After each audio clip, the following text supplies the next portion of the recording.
The market is hot and everything is selling, right? Or is it? I'm James Shaw, KW MAPS coach and KW International Master Faculty, and the truth is we are shifting. We're seeing signs of an economic shift and a shift in the industry, and the question is, are you ready? Gary Keller told me recently that the way that you get ahead is to act like the market that's coming, not the market that you're in. And this means taking a different look at your lead generation and lead conversion and expenses. It means understanding your value and how to share it with others so they choose you. If you wait to adjust until after the market shifts or new players come in, it's too late.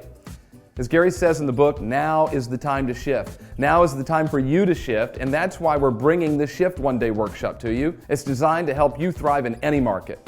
You'll learn how to recognize a shift, how to make strategic course corrections, and you'll learn how to compete with new companies who are attempting to come in and take your market share.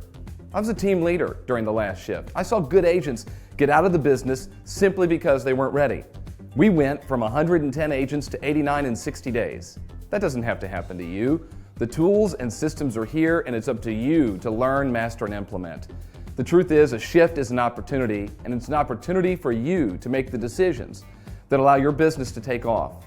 So see your Market Center leadership about details on where we're going to be there and when, and I'll see you at the Shift One Day workshop.